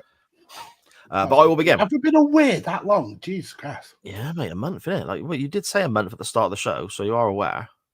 Yeah, I know, but it just feels long, doesn't it? Because a month would be October, but that was September. Anyway, Okay. Never mind. Anyway. The non-wrestling topic we left everyone with was I suppose was it stuff you've learned from other people that was positive, inspiration, and so on, Max, is the way to word it, I guess. Yeah, there we go. What good habits, skills, hobbies have you picked up from others? Right, there we go. So like I said, we'll scan through these relatively quickly because we don't want to be here for like 4 or 5 hours, do we? Because I've got work in the morning. We'll start with Connor. Connor at Nose Footy on Twitter. When I played football back in school, my freshman year, we had a senior player who was our captain that year, and he always found a way to draw penalties at the slightest bit of contact. So he was a cheat, was he? Is that what you're saying? Yeah. Tosser. Okay. A David Ginola. But he made it look like he was forced down in the box and did not get a yellow for simulation. That year, I didn't play much, but every day after practice, we would stay for an hour and work on that skill. And the very next year, I was the new starting attacking midfielder, and I went on to win a total of 20 spot kicks in my career. I only took 3 of them, but skied them all. You won 20 penalties by throwing yourself on the deck. Have you got Italian blood in you, Connor? Magsy's disappeared. That's not encouraging at all, but I will carry on regardless. Hopefully, Magsy will be back very, very soon. I think he's trying to set up having the tweets that I'm reading out now on the screen next to us so you guys can read them as well. But I'll just carry on with what I've got. Please bear with me. Hopefully, Magsy will be back soon. We have at Yalmorite on Twitter. He says, snooker. It runs in the family. My cousin qualified for the Crucible. Oh, wow. Okay. In Sheffield in the 90s. I grew up in snooker clubs. Actually got decent at it, but unfortunately dried up playing as I got into my teens, but picked it up again in my 30s. Great game. I love it. Yeah, I don't mind a bit of snooker. I've never been particularly good at it. I think my highest break was something terrible, like 25, 30 or something like that. If anyone else has played snooker, give us a shout in the chat. Let us know your highest breaks, but mine was dire. Pool I was okay at, but snooker is obviously different skill set, isn't it? So Magsy is back. Are you joining us, Mags? Do I have to click you into the studio? Hello. Hello. Yeah, I was fucking fuming that Connor is a cheat at penalties. That fuming and made my internet go mental. Fair enough, mate. Fair enough. At Jimmy Evans for real on Twitter, he says, my gaming skills have improved as an adult. Fair play. Just straight to the point. I love the fact that Jimmy does that. As always. He don't make no us read sentence after sentence. He's just in there. Usually it's one word, but he's actually done a full sentence. Yeah, but yeah, thanks for that, Jimmy. Much appreciated, sir. There we go. Chris Bellis at Real Chris Bellis on Twitter. I want to give a shout out to Chris and just say, thinking of you, buddy. I'm not going to go into details. Yeah. Not my place. Nobody else's business. Those who know, but just let you know, thinking of you, buddy. Love you a bit. Okay. Yeah. We're all in. And I love this as well. This tweet he sent us. This is fantastic, Max. Chris says, my love of wrestling actually comes from my dad. He was born with severe physical disabilities, and the first time I saw him properly animated was watching World of Sport on a Saturday when I was 4. I had to check out what got him so worked up, and it became our thing each week. That is brilliant, isn't it? It is. And then he deleted some of his posts, it looks like. And then that was someone who replied about a book, weren't it? Oh, I don't know. Yeah. I don't know. You never read past. You don't read past the first comment, do you? Yeah, I do.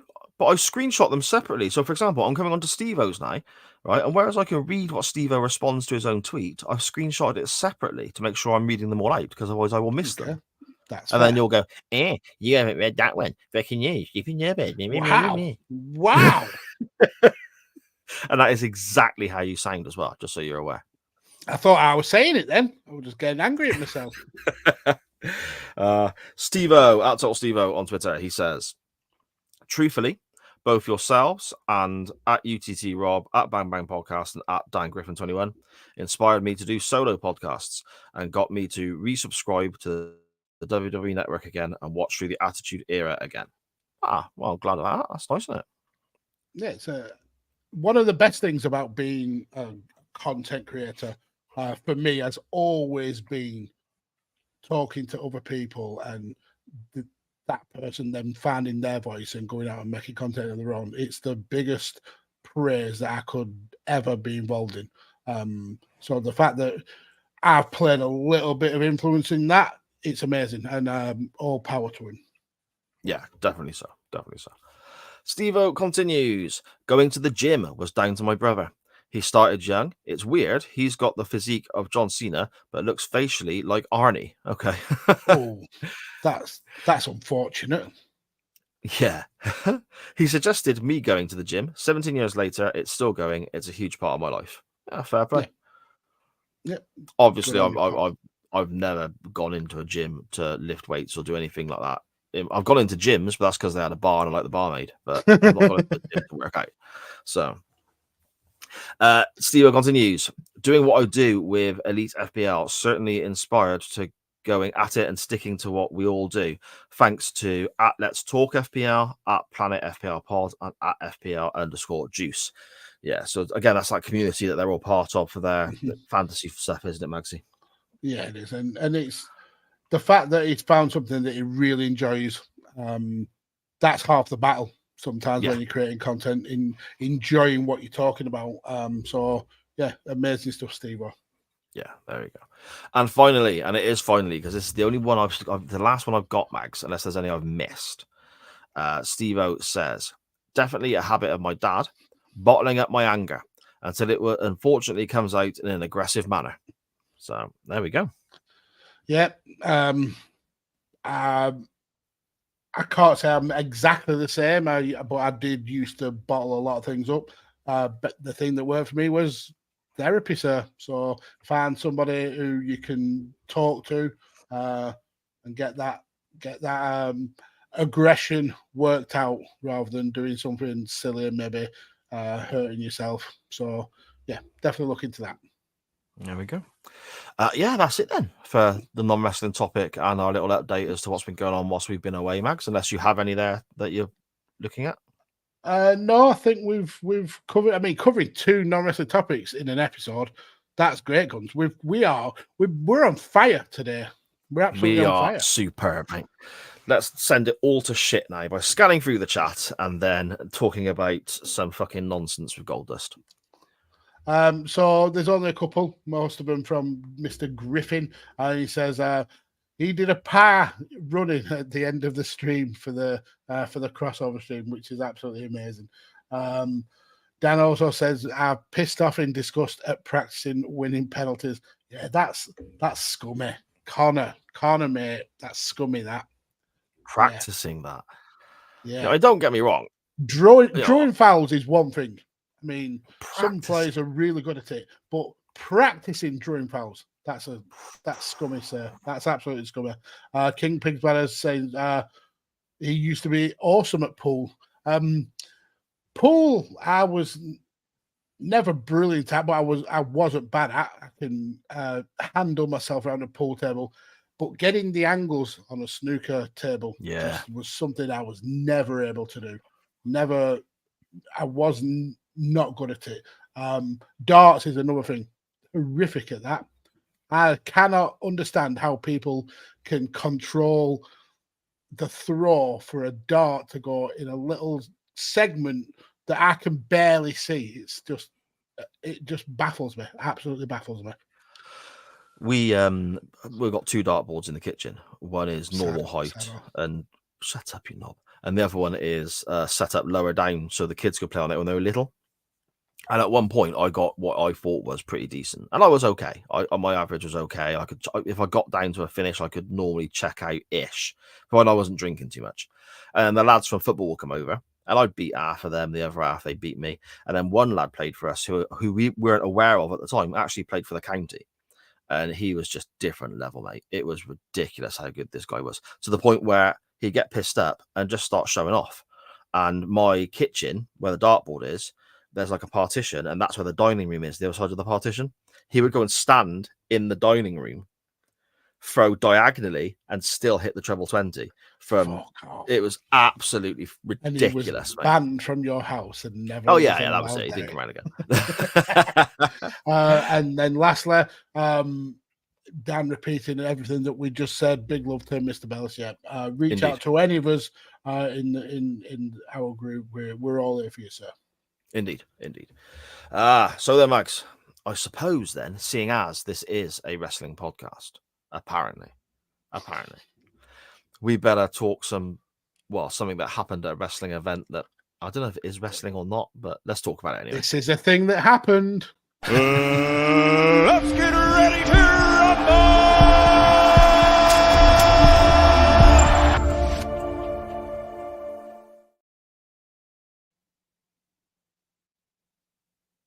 Oh, so then, muted there. There we go. So then, a WrestleMania match where one of the competitors was changed because of homophobic reasons, and then they went to WrestleMania and did some more homophobic shit, and that was the end of that. Should we move on? Are we done? What would you give it out of 10? We'll get to that, shall we? We'll get to that. Oh, first of all, we're obviously talking the Hollywood Backlot Brawl, which happened at WrestleMania 12 in 1996 from the Anaheim Pond in California. Same pay-per-view where Brett and Shawn had their Iron Man match. Not the strongest WrestleMania in from start to finish, Magsy, is it really? No, I mean there is high spots in it, I suppose, but yeah, this was a lull for modern day, I suppose, WrestleManias. And one thing I noticed whilst watching it is just how tiny the crowd was. Yeah. Now, if you look at WrestleManias now, these fill stadiums. You're talking 50, 60, 70,000 over multiple days. And this was, I think it was at the Arrowhead Pond? Yes. It was an arena, which is what WWE used to run house shows. In the current era, and it was what the capacity I think Vince said was like 18,000, which that's mind blowing for a WrestleMania. That 18,000 was the capacity. Yeah, it looked like a B level pay per view.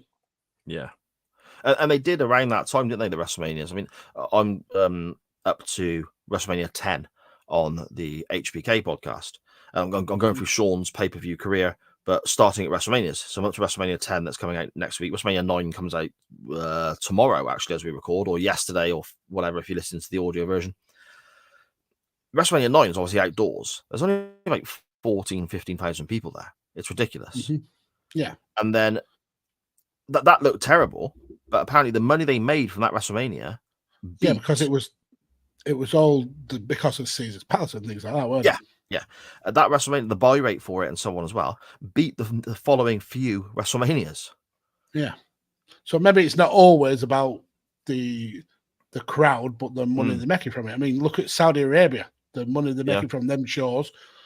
It's equal. Was that a cat running across a keyboard? No, it's a cable that just fell down from somewhere. Jesus Christ. Yeah, it's the Saudi Arabia shows, they make more money than the majority. If you take out the big four or big five for WWE, the Saudi Arabia shows make more money than the rest of the pay-per-views combined, which is it. You go where the money is, whether you agree with them politically or not, the money's there. But I can't see how the Arrowhead Pond made them a lot of money. It's not a big name. I mean, it's big in the world of wrestling, but it's not a huge name in the terms of, let's say, like the Caesar's Palace or Trump's or anything like that. So yeah, it just looks small, which just and dark and grimy. Weird time for the company as well. When you look across to the other channel, the NWO on fire, on Nitro, and all that stuff. I mean, interestingly enough, we're talking Piper Goldust. By the end of the year, Piper is headlining Starrcade in WWE, their biggest show of the year. You know, so that's an interesting little twist there as well. But anyway, the WWE Network here, again, the issues with the update stand to reason here. I couldn't, because this event starts off in a parking lot and then we get little updates throughout the show, you know, spread out between matches and so on, and then they come into the arena later. There's no thumbnail for me to click and scan through. No, on the new network. Yeah. The way I went around that was skip to the end of the matches and then just watch 5 or 10 minutes to see if there's an update. But from remembering this pay-per-view, the updates that you get aren't actually of Goldust and Roddy Piper anyway. They're just excerpts from O.J. Simpson's run from the cops in his Ford Bronco. So you don't miss anything by adding them on, apart from realize that Vince McMahon had a massive hard-on for this story. Yeah. Originally, it was going to be Razor Ramon, Scott Hall, taking on Goldust here. Was it the Miami Street Fight it was supposed to be? But Hall nixed that whole thing in the bud because the storyline called for Goldust to be attracted to his opponent, and that was going to cause the unsettlement between them to quit, kick off. Didn't it? It quit the company as well. It was like off to WCW, and I think he also failed a drug test as well, if I remember rightly. Yeah, So, and it's a tricky one because also we all know Scott Hall's background and we all know the issues that he went through pretty much his whole life. But here he says, look, I'll admit to taking drugs and drinking and this, that, and the other. He goes, here, I was sober because it was part of my criteria to sign for WCW was that I was sober.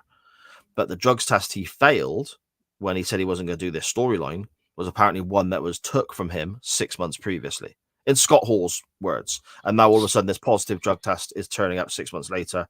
It's a bit, sour grapes. Yeah. So sounds a bit Vince McMahon sour grapes.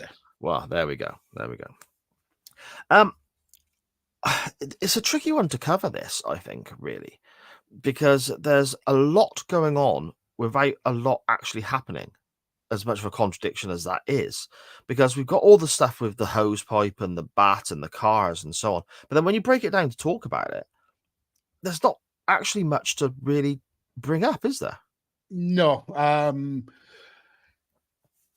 The thing with this match is it's essentially the first ever hardcore match for WWE. And I think because they weren't as maybe familiar with these matches, a lot of this was left to the wrestlers to see what they could come up with. And what they came up with was a bit of a fight outside in essentially a car park. Creatively and in terms of wrestling technique, there is not a lot there. No. It's a typical backstage scuffle almost. But there are a few little notable points in there to dig at. There's one where Roddy Piper punches Goldust in the face, and it's legit, and he broke his hand doing that punch, and there's the whole slamming on the car where Roddy tries to pick up Goldust and slam him, and then he realizes he quickly can't, so Goldust has to basically roll over and land on his back. But it looked like a very basic backstage brawl, and it was all done so they could have the skit where Roddy drives off in a Bronco, and then they can patch in the video of O.J. Simpson running amok in the streets after he just murdered a couple of people. Yeah. Bruce Pritchard on his podcast talks about other options that were initially discussed for this pay-per-view. And you mentioned O.J. Simpson there. They were trying to book O.J. Simpson to appear himself on this pay-per-view. On the nose or what? There's also a story about trying to the young girl who his partner, who O.J. Simpson in theory was accused of killing. I think he lost a civil case but was proven innocent in court. I think maybe I don't know for certain. I'll have to look it up. And then wrote a book that said, if I didn't kill her, but if I would have, this is how I would have done it. Yeah, well, there you go. Apparently the father of that girl, his partner, they wanted to contact him to see if they can get him involved somehow to take on O.J. Simpson in some way. Again, I don't know how much of this is accurate, whether it's just people throwing ideas around, but you can imagine Vince turning around and going, well, what if? Because that's the two words that he loves so much, isn't it? What if, coming from different people. But anyway, the beginning of this, the video package to show why these guys are in this situation comes back to, again, the almost crossing into the sort of crossing the line into the homophobia and playing on that sort of very outdated mindset, because apparently Goldust is turned on by Roddy Piper's power and authority because he is the acting general manager, president of the WWF at this time, and Piper just doesn't like the fact that that's the case, and that's kind of why they're fighting, isn't it? So yeah, you see you see the video package, and it shows that that Goldust is enamored with Roddy, stroking a picture of him, sensually sucking on a bagpipe, and then when they finally meet up in the ring, when Goldust is rebuffed by Roddy, he gives him a slap to the chops, and that. To be quite fair to WWF, whilst the storyline, whilst the meat on the bones of the storyline is very, very, like I said, outdated, the fact that they were able to transition from this being Razor Ramon versus Goldust to Roddy and Goldust, I've got to give them props for that booking on the fly, because I think at this time Roddy was he the commissioner or the that was it, commissioner? Yeah, he was the authority figure. Yeah. So for them to transition into a storyline and make it somewhat entertaining, I've got to give them props on that. But yeah, it's not a great match. It's not a great start, but it is unique. You are getting a backstage part and then little segments interspersed in the show, leading to into a match. Is it a match? Not really. So it was brave of WWE, I think, WWF at the time to try and pull this off. Yeah, especially on the biggest show of the year. A couple of bullet points I've got here before we get to the actual in-ring aspect, I suppose, is where the ending of it, I guess. We start off with a standoff, so to speak. Roddy Piper is there in jeans, a leather jacket, and a baseball bat, looking pretty badass. To be fair, Piper looks pretty good here. Goldust is in a tacky, horrible gold limo. I think it's a Cadillac. Cadillac, okay, and he's in full gimmick as well, which dear me. And there's also a table full of food. So after Piper has used a hose pipe Why is the catering table outside? Yes. And the outside is drenched as well because Mhm. Vince says on commentary that Piper wanted it to be wet. No explanation why, just wanted it to be wet, and that's why he's got a hose pipe. But he stops a car from running him over by hose piping the car, which is what whenever I'm going to be destroyed by a 2-ton vehicle coming towards me, I always think, I wish I had a hose pipe right now. He then smashes pretty much all of the windows with the bat, and Goldust falls out of the opposite side of the car. No reason why, and then makes his way around to the side with the glass all smashed over for absolutely no reason. It's ridiculous. He wanted this fight and then tries to run away from the fight. Makes no sense whatsoever. Piper ends up virtually getting hit by the car at one point. But apparently this wasn't... Dustin Rhodes didn't know that this was what Piper had in mind. He was supposed to jump to one side, Dustin Rhodes says. But instead, Piper, thinking he's the Hollywood stuntman, jumps on the bonnet, to which Goldust is apparently behind the wheel thinking, shit, what do I do? And just swerves the car about a little bit until he falls off. Yeah, and the best part of this little bit of the segment for me was the dumpster going into business for itself. So the Piper's against these white dumpsters. Goldust starts to speed up. Piper jumps onto the bonnet and grabs hold. And then one of the dumpsters wheels into camera shot and just won't leave the screen and is basically following the car. And it's hilarious. That dumpster should have had a sign on it, like advertising the Briscoe Body Shop or something, because it was just, it was dead center of the screen. It was brilliant. It should have won a Slammy Award, that dumpster. It should have. We then cut away because they've both driven off, and that's the end of that certain segment. Yes, during the Steve Austin, Piper commandeered a white Ford Bronco, and it's very specific that he commandeered that vehicle. So this, I think this was filmed a couple of weeks actually before WrestleMania, weren't it? Yeah. So that white Bronco obviously links into O.J. Simpson and his murderous getaway.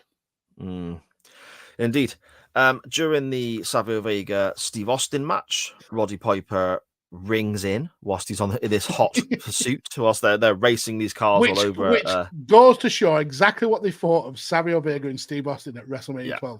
Ridiculous. And Piper says he's going to make a man out of this fruitcake on the phone, which is not aged well. Bear with me, Magsy. My notes are all stuck together. Well, you will masturbate whilst watching wrestling. It's like Roddy Piper, mate. We then get the OJ make a footage. man out of you. And McMahon even says it on commentary. That footage looks familiar. I wonder what that's all about. Yeah, he knows. What's he doing? He's just being an absolute pillock, isn't he? It's just, he finds this hilarious, and he's playing for that audience of one. That's all. Yes. We then have another match. I think it's Undertaker Diesel is next. We then get Vince shouting, "Oh, Goldust, Piper, they're back. Let's go to Todd Pettingale." So they go to Todd Pettingale. They're not back. He's watching on a monitor about what's going on. And then they arrive back, and Roddy Piper crashes his Bronco into the side of the Cadillac. Again, apparently that wasn't planned. So Goldust had to get out the other side of the car when he was supposed to get out of that side. So again, it's all going to shit as always. They essentially double park. He blocks the door. Yeah. They then get into the back of the arena and they're fighting through the arena and so on. And this is when they come out into the crowd area, the ring itself. They're coming through the backstage area and spinning. Now, this is where we get the cut from around this time, a cut from pre-filmed footage to on the day. So, as you mentioned, Magsy, Piper broke his hand. So he was in a plaster cast in the build-up between, filming the original scenes and WrestleMania itself. So to, continuity, make sure people didn't twig that this was pre-filmed, he cut the cast off to be able to carry on with this. What they didn't actually take into consideration, though, was that the blood on Piper's jeans, which was red in the earlier moments, is now dried and brown. And Roddy Piper's had a fucking shave. So somehow, I know, as he's amazing. as he's chasing Goldust, apparently on the day, only an hour earlier, he has not only managed to make a phone call, he has somehow sucked his facial hair back into his cheeks as he's driving. That is some talent. He just used Manscaped. And if you want to look as professional as Roddy Piper, use our code. We don't have a Manscaped code at manscaped.com. We should stop plugging them if we haven't got a code, I think. We get into the ring, and after a fight down the aisleway, Goldust sets up for a pile driver, but takes the opportunity to... Everyone knows the position when you're setting up for a pile driver. He takes the opportunity to, shall we just say, caress Roddy Piper's bum. It's very off-putting because he strokes that arse with some love. Yeah, he's quite keen, isn't he? He's quite keen. He is. Goldust then rips Piper's t-shirt off and chokes him with it, and he then goes for that Dustin Rhodes drop down punch when somebody's almost in the back body drop position and he drops to the floor, and Cody does it now. But Piper doesn't twig what's going on and just kind of falls over, which didn't quite work.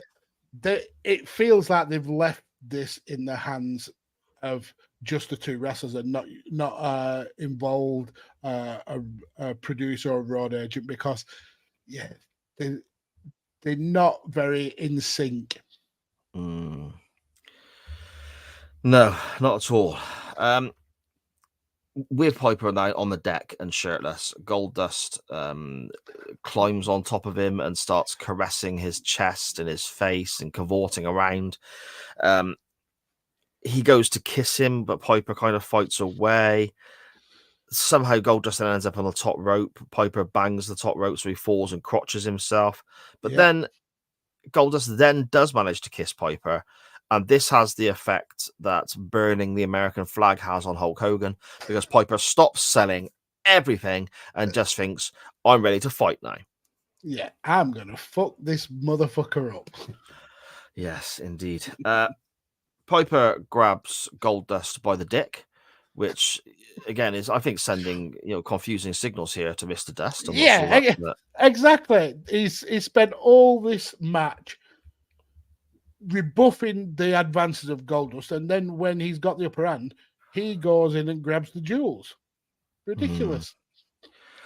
Piper then strips Goldust, removing his. I forgot about this part.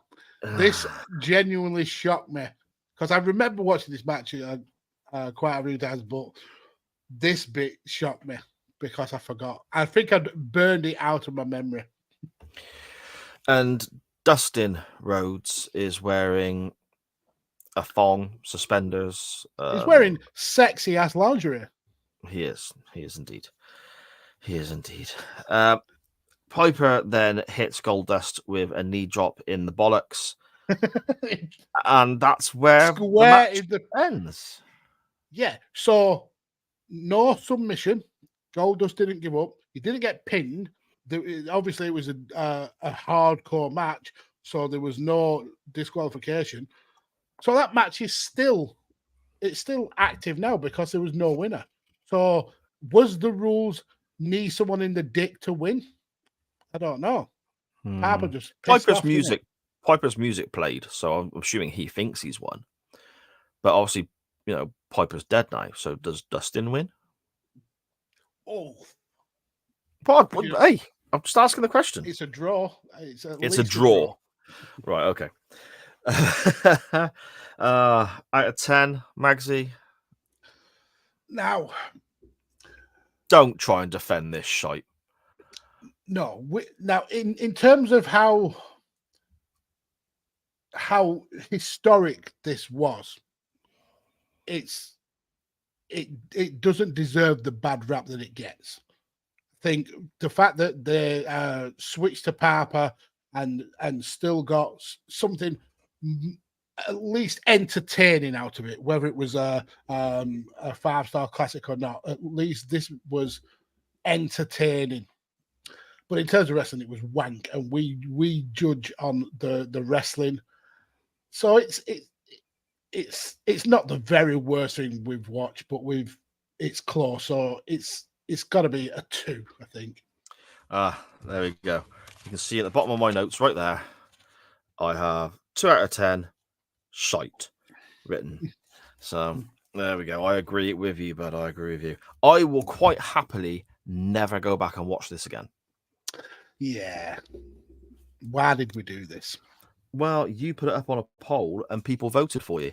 So let that be a warning to you all as we step forward with the links for this week's poll. And this week, I think I may redeem myself. Oh, so interesting. As I've alluded to in the recapping of this match, this was essentially the first hardcore match in the WWF, and for a short period in the late 90s, early 2000s, hardcore wrestling was a big thing, and some of the most entertaining matches in that period of WWF were involved in the hardcore title mix. I mean, who can remember the 50-odd reigns of Raven, or the absolute joy that Crash Holly brought to the division, or Briscoe and Patterson in dress gown matches or things like that. Yeah, we covered that for the show, didn't we? We did. But for me, I was torn between 2 matches that kind of really epitomized the hardcore period of WWE. Now, the first one was Al Snow versus Bob Holly at St. Valentine's Day Massacre 1999, where we got the match where they ended up in the middle of a river, and Al Snow was wrapped in chicken wire for the pin. That match has always stood out to me as a really good hardcore match. But if you're looking at really good hardcore matches, there's one that stands out. Royal Rumble 2000. Triple H versus Cactus Jack. It is arguably the best WWF hardcore match that there ever was. So that is the match that I would like to put forward. That is a humdinger of a match. Have we not covered that already? I checked the spreadsheet and we have not. Why? I could have.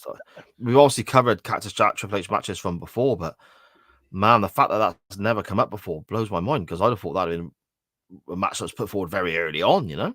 Yeah, but on the spreadsheet, I mean, if we have, I'll happily cover it again. But I checked the spreadsheet multiple times and it was not on there. Why? That is a great shite. That is. I mean, that is that so good. That whole Mick Foley and Cactus Jack storyline was brilliant, absolutely brilliant, and that match is amazing. It is so good. It is absolutely fantastic. I have to put something up against it. Yeah. And I thought I had a really, really good choice this week. But looking at that, I'm now thinking, I don't at all. I think your choice blows out the water, Max. But I got to put something up against it.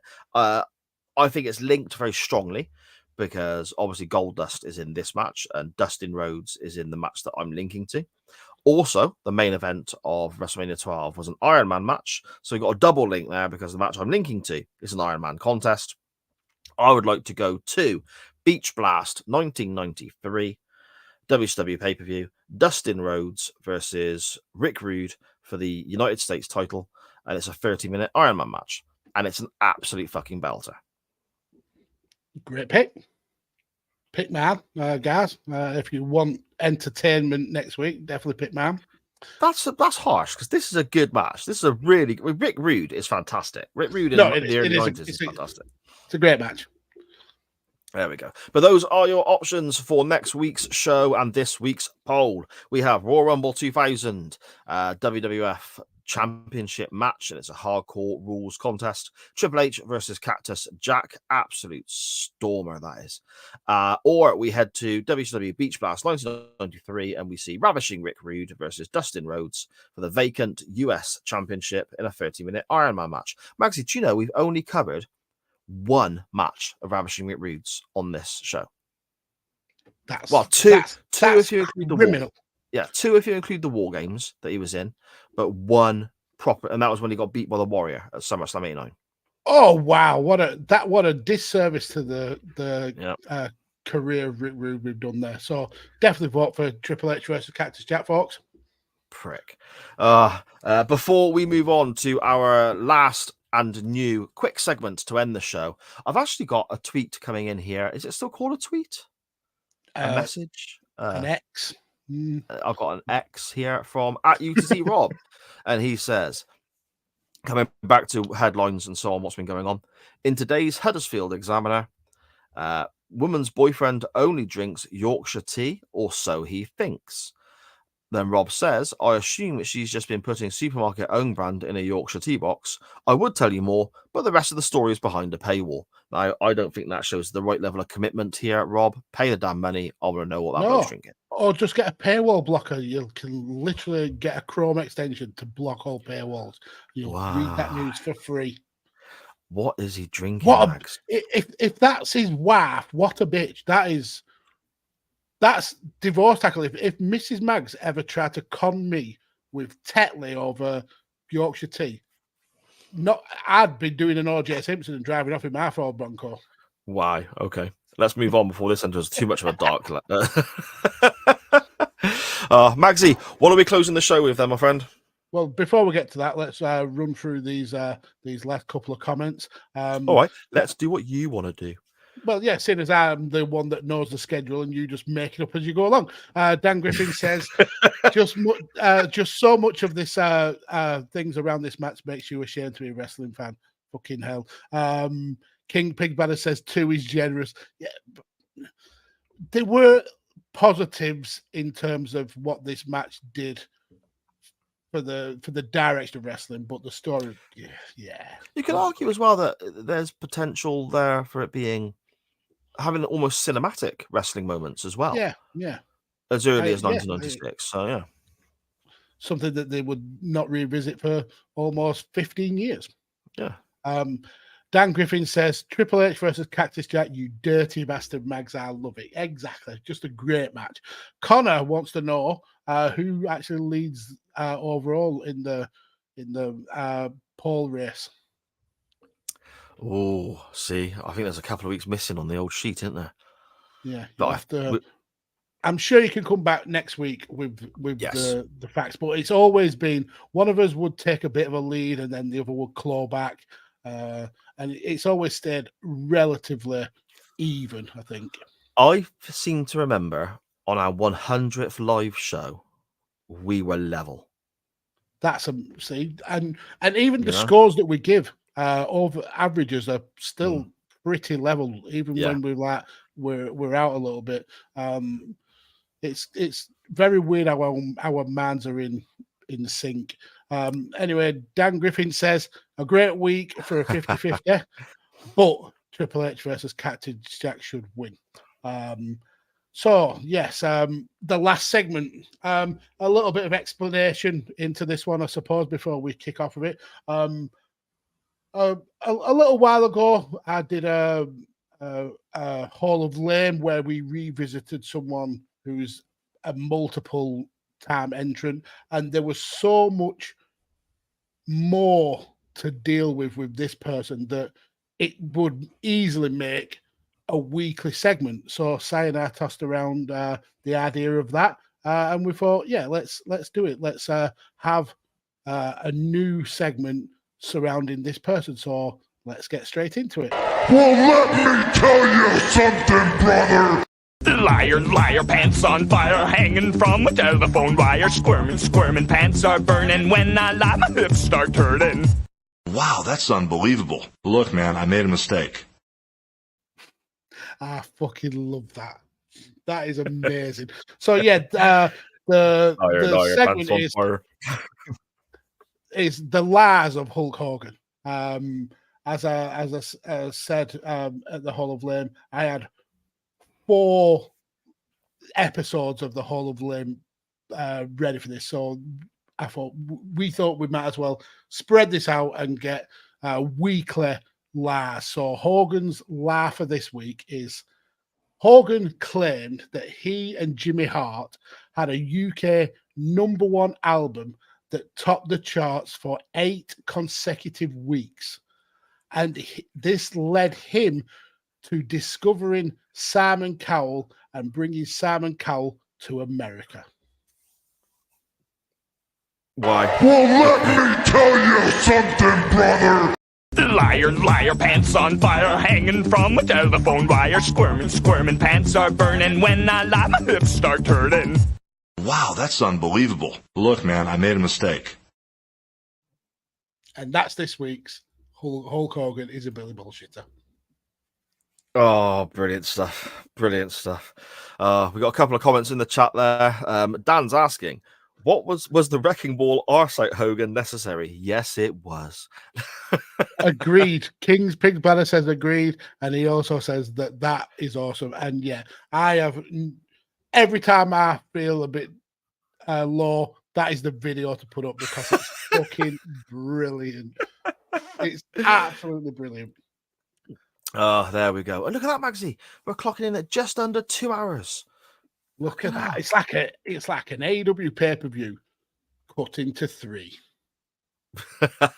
Before we depart, my friend, do you want to let everyone know whereabouts they can find you online?